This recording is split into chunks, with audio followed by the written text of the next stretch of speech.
जी कहिए, किससे मिलना है? रोनी साहब को बोलो सीआईडी वाले आए। ठीक है। सोमवार की रात को विवेक का खून हो गया और हमें तुम पे शक है।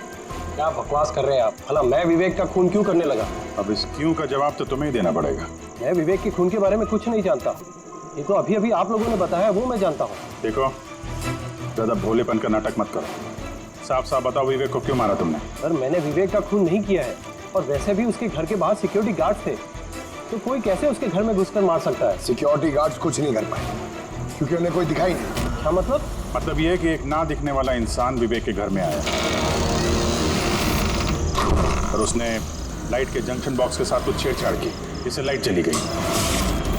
सर, लाइट चली गई? मैं पता लगाता हूँ। नहीं मिस्टर रॉनी, आप बाहर नहीं जाएंगे, अभी तो रुकिए, आपकी जान को खतरा है। ये वही खूनी हो सकता है।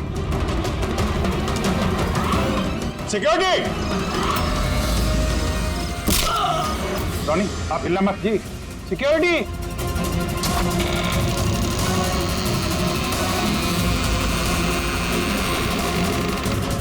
कौन है उधर?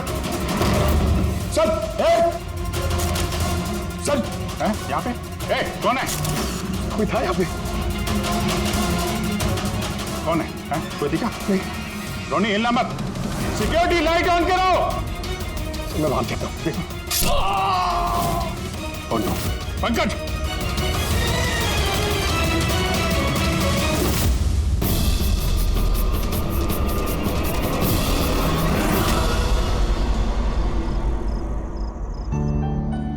वीना, आज दिन भर सिर्फ काम काम और काम ही रहा है।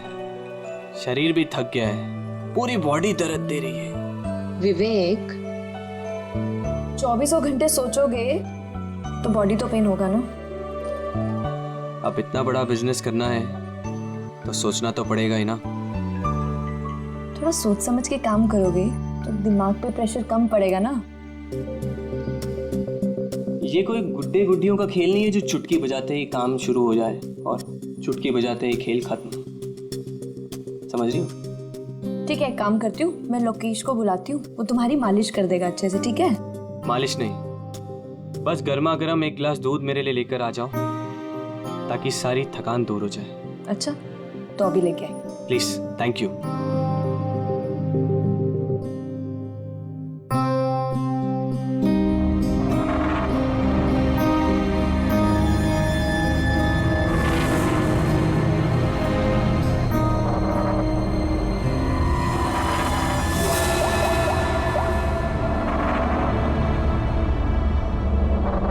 बोलिए विवेक साहब।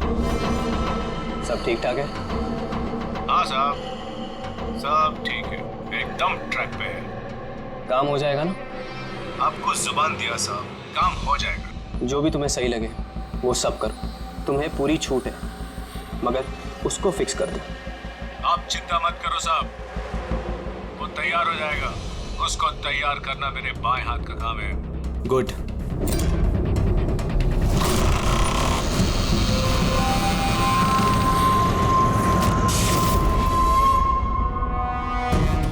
ये लाइट्स को क्या हो गया? वीना, वीना तुम हो? वीना, तुम बोलती क्यों नहीं? ये लाइट्स कैसे चली गई? लोकेश, वीना, कौन है? कौन है यहाँ पे? वीना, मजाक मत करो। देखो, देखो, मैं अंधेरे से नहीं डरता। विवेक साहब! विवेक साहब! विवेक साहब! लोकेश! वीना! लोकेश, जल्दी आओ, कोई है कमरे में। विवेक साहब! विवेक साहब, दरवाजा खोलिए! विवेक साहब! विवेक साहब!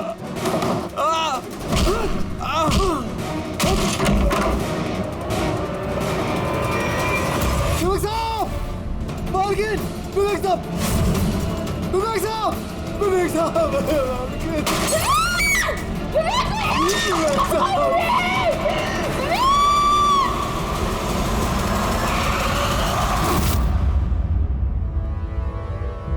सर लगता है कई बार चाकू से वार किया है। ये देखिए, कटने का और चाकू घोंपने का निशान है। घाव के पैटर्न देख के लगता है कि घाव चाकू के नहीं है, किसी और चीज से खून किया गया है। ऐसा क्यों लगता है सर आपको? ये देखो, ये जो घाव के पैटर्न देख रहे हो एकदम बराबर बराबर है, एक ही साइज के, और ये ज़्यादा गहरे नहीं है। अगर चाकू का घाव होता तो बड़ा होता, गहरा होता, और ऐसे पैटर्न में नहीं बनता। मतलब सर चाकू जैसा ये कोई छोटा हथियार है और उसे बार बार मार के खून किया। लगता तो ऐसे ही है। आप कहाँ थे आप जब ये खून हुआ? साहब मैं नीचे अपने कमरे में था। जब विवेक साहब की चीखने की आवाज सुनी तो मैं दौड़ के ऊपर आया। साहब मैंने दरवाजा खोलने की बहुत कोशिश की, लेकिन दरवाजा अंदर से बंद था। विवेक साहब अंदर से जोर जोर से चिल्ला रहे थे, इसलिए मैं दरवाजा तोड़ के अंदर गया और मैंने देखा कि जब दौड़ के अंदर आए तो आपने खूनी को नहीं देखा यहाँ पे? यही तो अजीब है साहब, खूनी दिखा ही नहीं। दरवाजा बंद था अंदर से? हाँ साहब।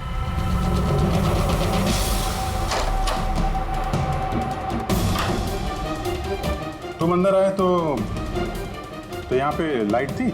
साहब उस वक्त लाइट नहीं थी। जब मैं दरवाजा खोल के अंदर आया तो लाइट आ गई। कमाल है सर, ये कैसा खूनी है जो लाइट में भी नहीं दिखा? कहीं ये आत्मा? ये भी तो हो सकता है कि जब कमरे में अंधेरा था उसी वक्त खूनी दरवाजे से बाहर गया। साहब ऐसा बिल्कुल नहीं हो सकता। साहब अगर खूनी दरवाजे से अंधेरे में भी गया होता तो मुझे जरूर दिखा होता। मेरी आंखें बिल्कुल ठीक है साहब। कमरे से बाहर जाने का और कोई रास्ता तो दिख नहीं रहा है। वही तो, कमरे से बाहर जाने का एक ही रास्ता है, वो है ये दरवाजा। दरवाजा अंदर से बंद था और लोकेश ने ये दरवाजा खोला, और इसने तो यहाँ पे खूनी को देखा नहीं। कमाल है।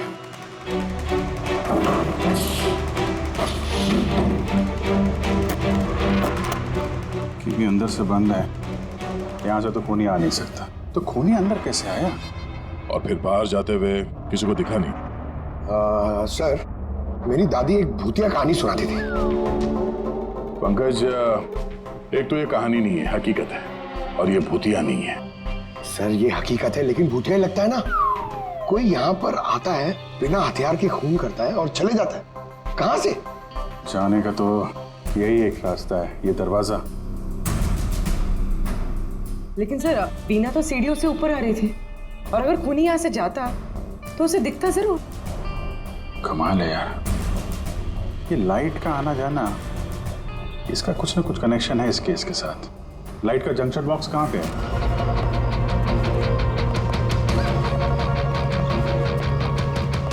सर यही जंक्शन बॉक्स है।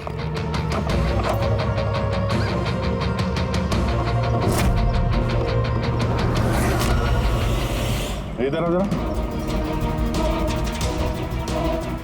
कल तुम ही ड्यूटी पे थे?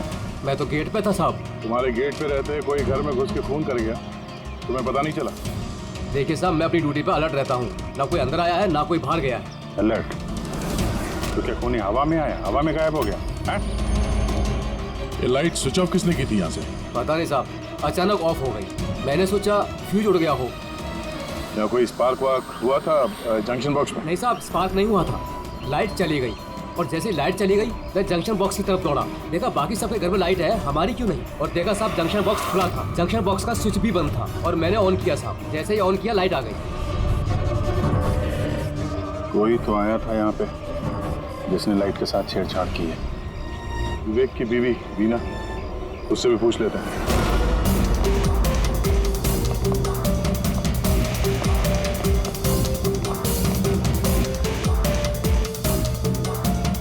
वीना जी, हमें मालूम है ये बड़ा मुश्किल समय है आपके लिए, पर हम लोग भी थोड़े हैरान हैं कि यहाँ पे सबके रहते हुए विवेक का खून हो जाता है और किसी ने भी खूनी को देखा नहीं।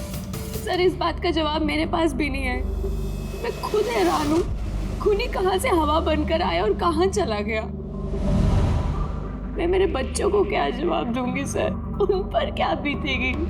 हिम्मत रखो, समय के साथ साथ बच्चे भी समझ जाएंगे। आप कौन है? सर मैं विवेक का बिजनेस पार्टनर हूँ। मेरा नाम राकेश है और मैं अभी जापान से लौटा हूँ। किस सिलसिले में जापान गया था? सर एक बिजनेस के मामले में गया था। क्या बिजनेस क्या करते हैं? सर विवेक और राकेश एक जापान में ऑयल बेसिन का बिजनेस शुरू कर रहे थे, जापान की सी में। जॉइंट वेंचर था इंडिया और जापान में। दोस्त तो गया ही, पता नहीं अब इस कंपनी का क्या होगा? विवेक की किसी से कोई दुश्मनी थी क्या, या आजकल कुछ स्ट्रेस में हो, कोई धमकी भरे फोन, ऐसा कुछ? नहीं सर, कभी किसी की धमकी या फिर कुछ ऐसा उन्होंने नहीं बताया, लेकिन वो जापान की डील को लेकर काफी टेंशन में रहते थे। किस तरह की टेंशन? डील होगी भी या नहीं। लेकिन सर एक बात और थी। क्या? सर कुछ दिन पहले विवेक एक बहुत अजीब आदमी से मिले थे। अरे आप चिंता मत करो, आपने मुझ पर भरोसा किया, अपना वादा पूरा किया, अब मैं भी आपका वादा पूरा करूंगा। पुलिस को भनक भी नहीं होनी चाहिए। साहब पप्पन नाम है मेरा, मुझ पे भरोसा है ना? विश्वास है इसलिए काम दिया है तुम्हें। बस अब पप्पन का कमाल देखो। पप्पन? देखिए, जैसा आपने बताया उससे तो यही लगता है कि ये पप्पन कोई पुराना मुजरिम है, और हर मुजरिम का रिकॉर्ड है हमारे पास। आप उसकी फोटो देखेंगे तो पहचान लेंगे? जी सर। ठीक है, फिर तो जल्दी इस पप्पन का पता चल जाएगा, और उसने क्या किया था वो भी।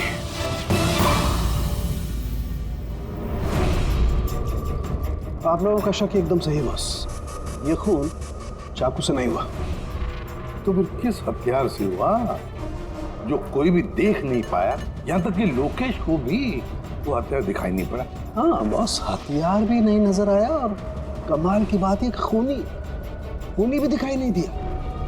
ये तो पहली हो गई, खून हुआ, खून ही नजर नहीं आया। घाव चाकू जैसे हैं लेकिन खून चाकू से नहीं हुआ। पहेली तो है अभिजीत, और इस पहेली को सॉल्व करने के लिए आप लोगों को कड़ी मशक्कत करनी पड़ेगी। देखो बॉस, हम लोग आत्मा में तो विश्वास नहीं करते, लेकिन साइंस से कुछ भी किया जा सकता है, और मुझे लगता है किसी मॉडर्न साइंस की टेक्निक का इस्तेमाल किया गया है इस खून में। हाईटेक खूनी? हाईटेक ही हो सकता है, वरना ना दिखने वाले खूनी को लाइट्स ऑफ करने की क्या जरूरत है? माना कि ये खूनी हाईटेक है, मगर कहीं ना कहीं उंगलियों के निशान तो छोड़े होंगे ना उसने? बिल्कुल है। तो फिर सर, जो क्राइम सीन से हमने उंगलियों के निशान लाए थे, उनमें से एक निशान खूनी के भी होंगे? होने चाहिए थे, लेकिन अफसोस की बात यह है कि है नहीं। आप लोग जो भी फिंगरप्रिंट्स लेके आए, उसमें सिर्फ विवेक और उसकी पत्नी के फिंगरप्रिंट्स हैं, जो एकदम क्लियर है। बाकी के फिंगरप्रिंट्स एकदम स्पष्ट हैं, सब मिल गए हैं। ऐसा लगता है जैसे किसी ने ग्लव्स पहन करके दरवाजा खोला और बंद किया। प्लानिंग के साथ खून किया गया है, ताकि सबूत ही ना मिले। काम करते हैं, इस विवेक के घर में जितने भी लोग हैं, उन सब से अलग अलग स्टेटमेंट लेते हैं, सबसे पूछताछ करते हैं कि उस रात हुआ क्या था। खूनी ने अंधेरे का फायदा उठाया है, अब हम भी अंधेरे में निशाना लगाएंगे। सर, जब ये खून हो रहा होगा तो वो खूनी अंदर ही होगा सर। जैसे ही बीना बाहर गई उसने खून कर दिया। ये थ्योरी हो सकती है पंकज, अगर लाइट नहीं गई होती तो फिर सब दो खूनी होंगे, एक लाइट ऑपरेट कर रहा होगा और अंदर खून कर रहा होगा। मगर जिसने लाइट ऑफ करी वो कहाँ था? वहां पे तो गार्ड खड़ा था, उसने बोला ना उसने किसी को अंदर आते देखा ना कोई बाहर गया।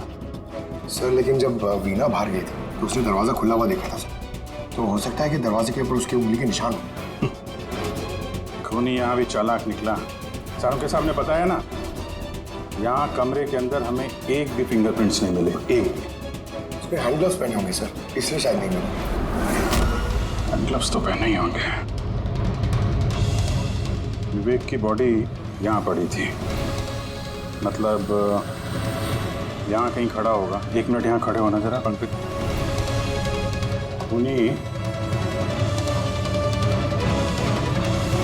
खूनी जब अंदर आया तो दरवाजा खुला हुआ था। जैसे ही लाइट गई, खूनी अंदर आया, उसने दरवाजा बंद किया,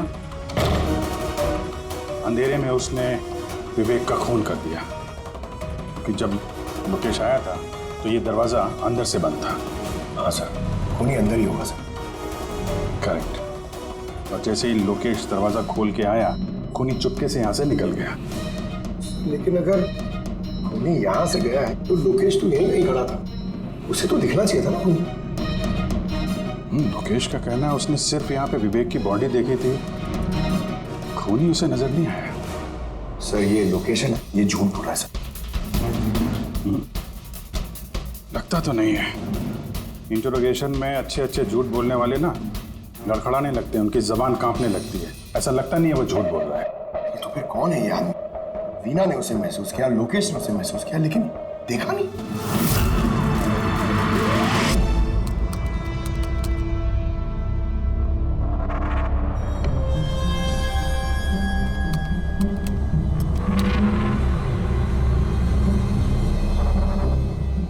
सर, मरने से पहले विवेक ने जिस नंबर पे फोन किया था वो नंबर एक दिन पहले चोरी हो गया था और अब वो अनअवेलेबल आ रहा है। अनअवेलेबल है तो जरूर पप्पन का होगा था, पप्पन का नंबर होगा।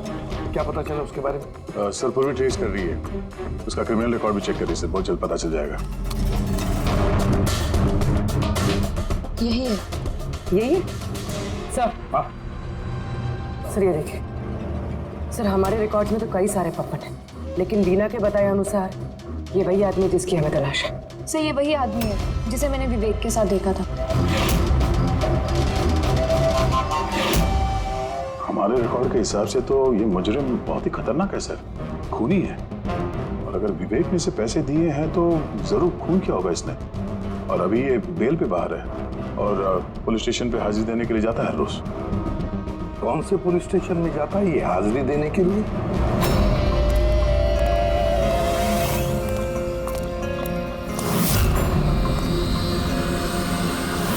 सर यहाँ से पास हो गया। सब्जी ले लो भाई, सब्जी ले लो, सब्जी ले लो। सर, पप्पन यहाँ से निकल गया। ले भैया, तेरा ठेला संभाल ले। उसको उधर ही रोक के रख, चाहे वो रोए या हंसे, तुम उसकी चिंता मत कर। जब तक वो हमारे पास है, बाजी हमारे हाथ में है। तुम लोग मेरा इंतजार करो और कुछ भी गड़बड़ हुआ ना, तुम में से किसी को नहीं छोड़ूंगा मैं। ये चिड़ी का गुलाम तुम्हारी तरफ गया था, देखना जरा।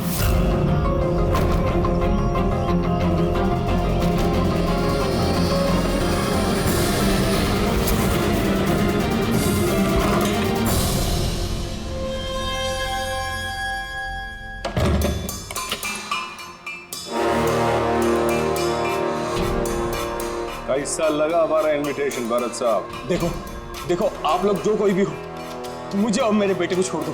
मैं आप लोगों से रहम की भीख मांगता हूँ। ओके फाइन, एक काम करो, मुझे तुम यहाँ पर रोक लो, लेकिन मेरे बेटे को छोड़ दो। मुझे ना तो तुम चाहिए ना तुम्हारा बेटा।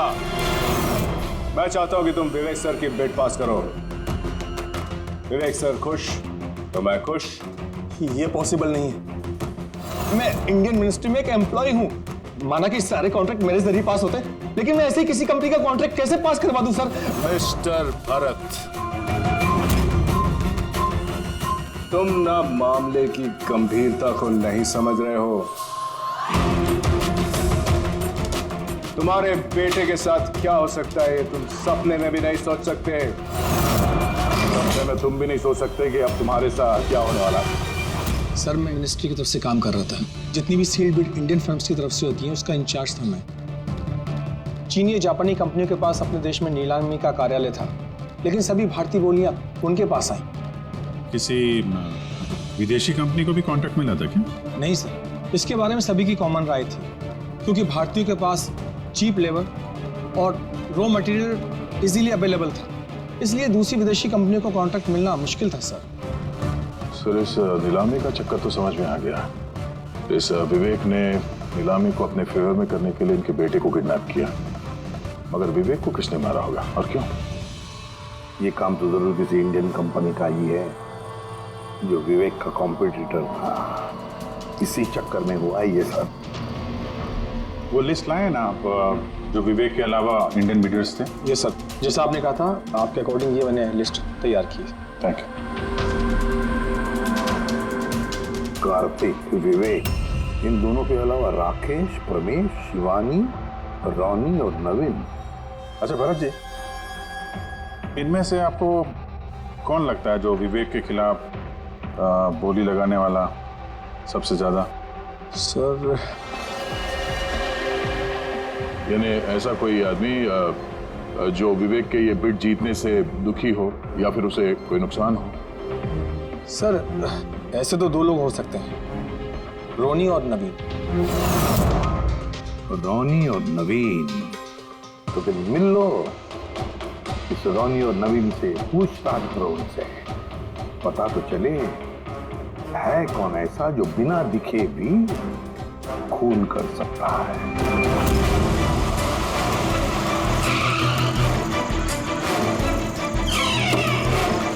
जी कहिए, किससे मिलना है? रोनी साहब को बोलो सीआईडी वाले आए।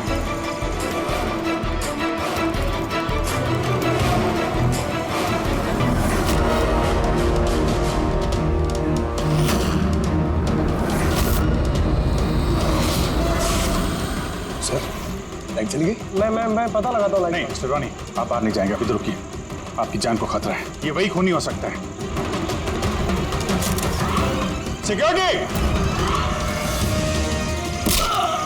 रोनी आप हिलना मत। सिक्योरिटी! सर यहाँ कोई है? कोई है? सर यहाँ कौन है इधर? कौन है? मिस्टर रोनी आप हिलना मत। सर मैं देखता हूँ, देखो। पंकज! ओह नो, रोनी! साहब, सबको क्या हुआ? एक मिनट। He's no more. बाहर जाते हुए कोई दिखा था क्या? नहीं सर, मैं वहाँ जंक्शन पे गया, लाइट ऑन की और देखा कि हमारा दूसरा सिक्योरिटी गेट के पास बेहोश पड़ा हुआ है और मैं अंदर आ गया सर। हेलो सर, हम रोनी को बचा नहीं पाए। He's dead. ऐसा कैसे हो सकता है अभिजीत? खून तुम्हारे सामने हुआ और तुम कह रहे हो कि तुमने खूनी को देखा तक नहीं? हाँ सर, पहले तो हम सुनी सुनाई बातों पे यकीन कर रहे थे, पर यहाँ तो हम लोग वहाँ मौजूद थे सर, कोई नहीं दिखा। मतलब विवेक के खून की जैसा? हाँ सर। ये किस तरह का खूनी है सर, जो है मगर दिखाई नहीं देता? वही तो, पर इतना पक्का है कि मैंने वहाँ पे कुछ शैडो जैसी देखी थी, कुछ अजीब सी, एक्सप्लेन करना मुश्किल हो रहा है मगर। सारुण के यार, फोटो से कुछ पता चल रहा है तुझे? बॉस लगा हुआ तो हूँ, शायद कुछ हाथ लग जाए, लेकिन एक बात पक्की है, ये खून भी वैसे ही हुआ है जैसे इससे पहले को खून हुआ है। ये देखो, बस ये देखो, यहाँ फोटो में ये हल्की सी रोशनी में ये कुछ आकृति दिखाई दे रही है, शैडो जैसी, बिना आकार के।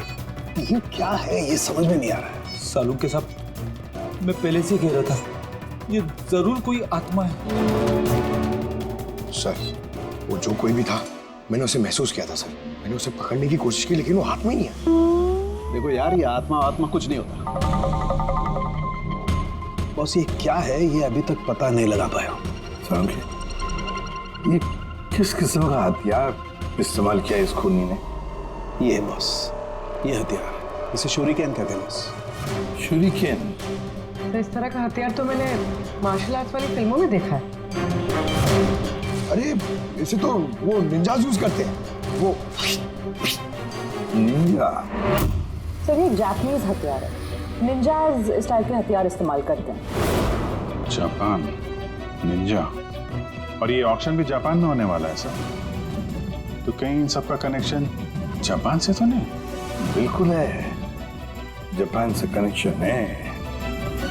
इस राकेश से मिलना पड़ेगा, वही गया था ना जापान, किसी डील के बारे में बात करने। राकेश तुम विवेक के पार्टनर हो, है ना?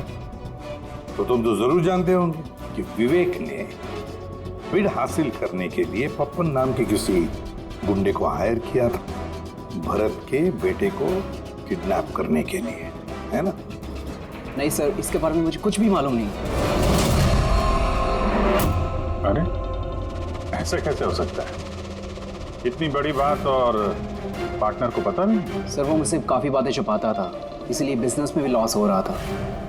वो इतना बेताब रहता था कि लॉस कवर करने के लिए वो क्या क्या करता था और कहाँ जाता था, मुझे बिल्कुल मालूम नहीं है।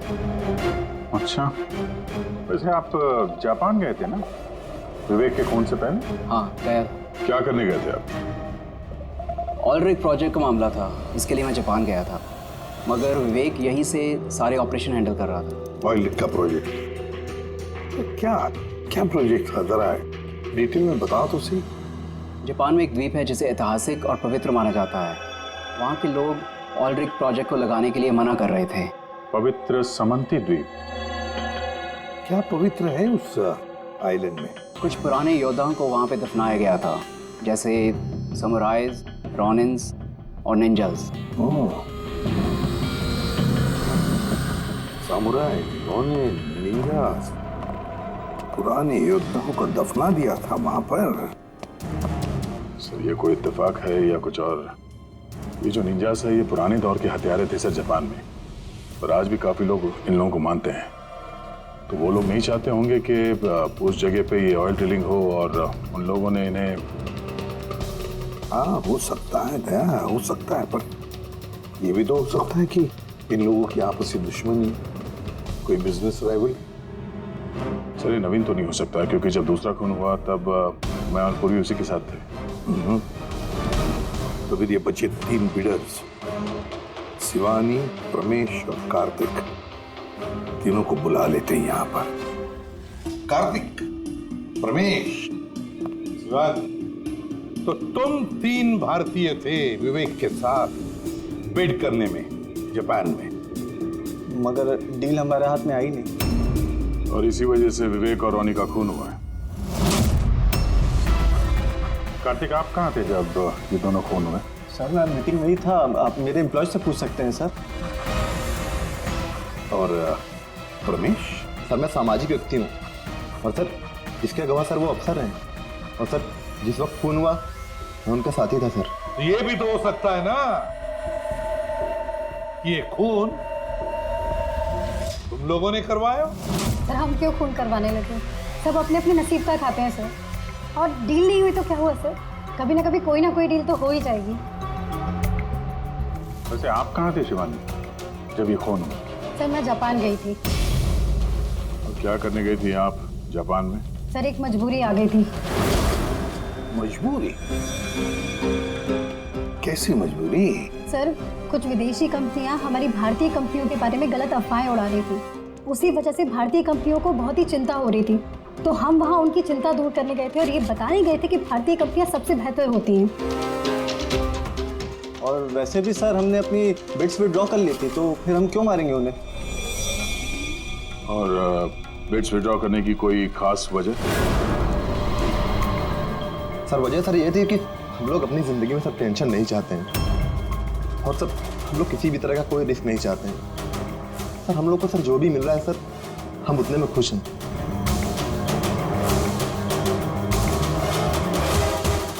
सर अब तो ये नवीन ही बचा, इसने तो बिड भी वापस नहीं ली। तो कहीं नवीन ने तो नहीं ये सब किया? तो फिर ये भी तो हो सकता है कि अगला शिकार नवीन ही हो। नवीन, तुमने बिड क्यों नहीं कैंसिल की जब सारे लोग पीछे हट गए थे? ऐसे कैसे मैं पीछे हट जाता? इस कॉन्ट्रैक्ट को पाने के लिए मैंने कितने महीनों मेहनत की है पता है तुम्हें? मुझे लगा कि अगर ये कॉन्ट्रैक्ट मेरे हाथ में आ गया तो मेरी सारी दुनिया बदल जाएगी। अब तो दुनिया से जाने की ही नौबत आ गई है। तुम समझते क्यों नहीं हो? अगर तुम चले गए तो मेरा क्या होगा? डरने की कोई बात नहीं है, हमें कुछ नहीं होगा। सीआईडी की पूरी टीम हमारे साथ है।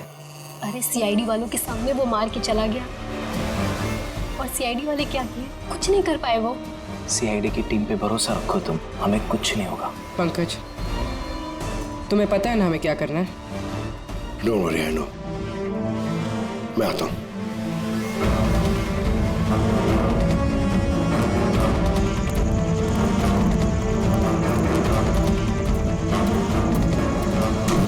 ये है वो जंक्शन बॉक्स जिसकी वजह से सारा पंगा हो रहा है। मैं देखता हूं ये कौन है। ये जगह सही है।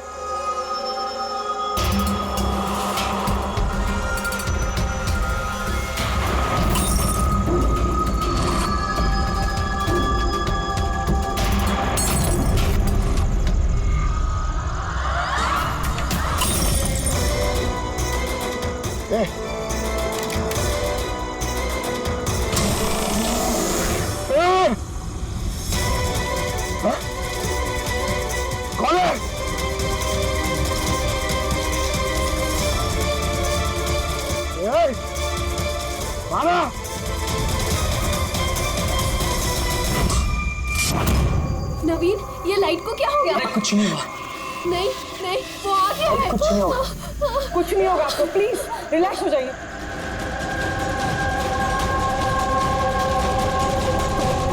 रिलैक्स हो जाइए।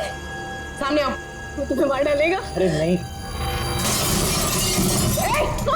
कौन है यहाँ पे?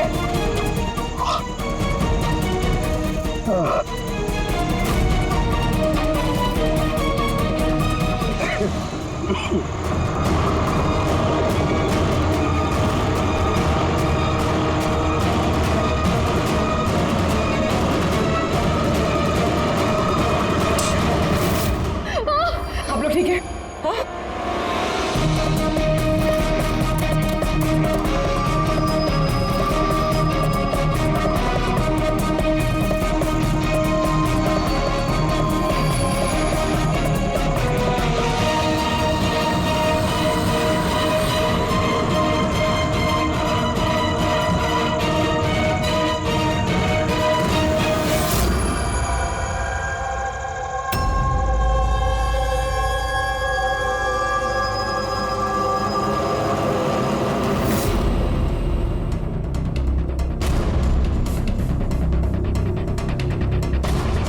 मैंने वहां पर 6 गोलियां चलाई थी।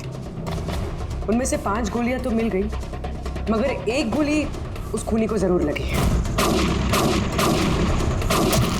एक गोली खूनी को लगी है?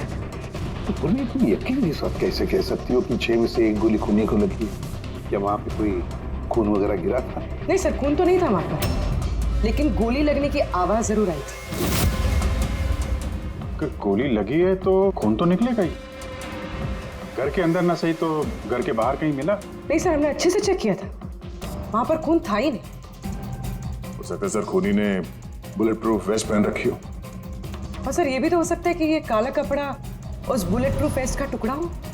सर के इस काले कपड़े के टुकड़े से कुछ पता चल रहा है तुझे? नहीं बॉस, इस कपड़े पर से भी खून के ट्रेसेस तो नहीं मिले। खून के अलावा कुछ मिला तुझे? हाँ, ये कपड़ा इतना काला है कि विश्वास नहीं होता है।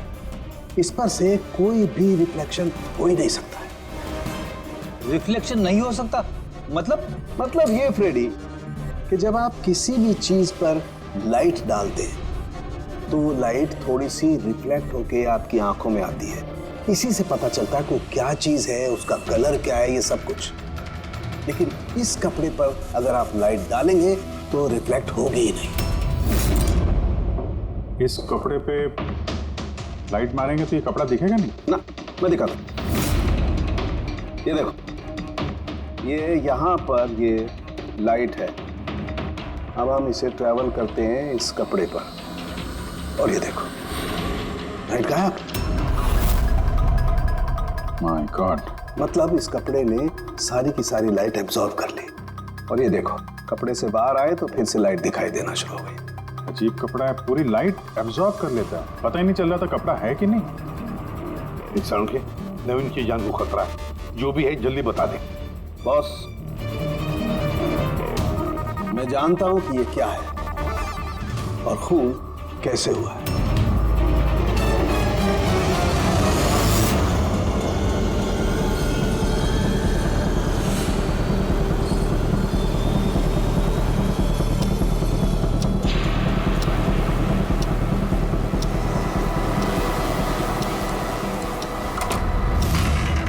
शिखा, क्या हुआ तुम्हें? क्यों इतनी परेशान लग रही हो? हमें कुछ नहीं होगा, रिलैक्स हो जाओ। कैसे रिलैक्स हो जाओ? तुम्हें कुछ हो गया तो? शिखा, मैंने बोला हमें कुछ नहीं होगा। नवीन, ये लाइट कैसे चली गई? अरे नवीन, वो आ गया है। कोई नहीं आ रहा। तुम्हें मार डालेगा।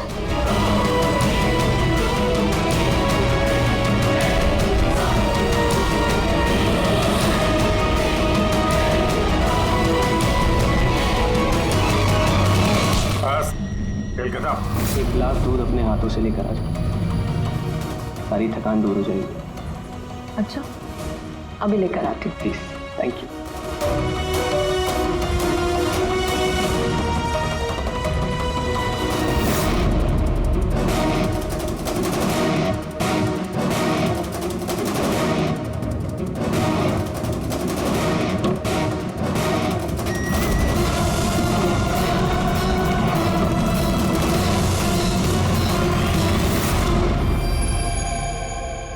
सोचा नहीं था कि कोई मुझे भी पकड़ सकेगा। हमने भी नहीं सोचा था कि एक पत्नी अपने पति का खून कर देगी। अपराधी चाहे जितना दिमाग लगाकर अपराध को अंजाम दे, कहीं ना कहीं उससे कोई ना कोई गलती हो ही जाती है। मैंने तो कोई गलती नहीं करी, फिर भी आप लोगों ने मुझे पकड़ लिया। नहीं, गलती हुई तुमसे। ये कपड़ा पहन के तुमने बहुत अकलमंदी दिखाई थी, लेकिन इस कपड़े का टुकड़ा हमें खिड़की में से मिल गया और खिड़की पे फंसा हुआ वो कपड़ा हमारे लिए सबूत बन गया और उसी कपड़े की वजह से तुम हमारी पकड़ में आ गई। ये कैसा कपड़ा है सर? मैंने इसके बारे में पहले सिर्फ सुना था बॉस।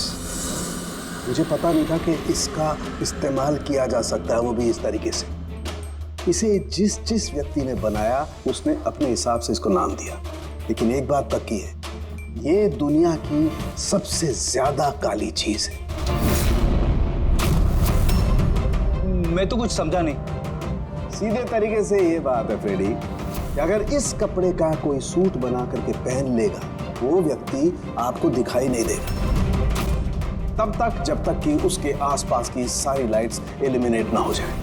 वो दिखाई नहीं देगा। अगर दिखाई देगा तो सिर्फ एक आकृति दिखाई देगी, एक छाया, वो भी बिना किसी रूप के। ये एक 3D से 2D में बदल जाने की प्रक्रिया है। अरे सर, कोई तो लाइट होगी जिससे ये दिखे।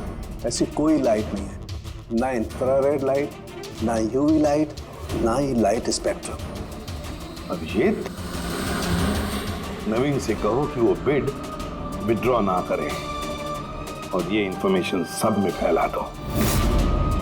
सर, इस बात के फैलते ही उस पर फिर से हमला हो सकता है। यही तो हम चाहते हैं पूर्वी, यही तो हम चाहते हैं। ये ब्लैक फैब्रिक लाइट को एब्जॉर्ब कर लेता है, लेकिन हीट को एब्जॉर्ब नहीं करता। हीट को तो रिफ्लेक्ट करेगा ही। हम खूनी को पकड़ेंगे थर्मल विजन से।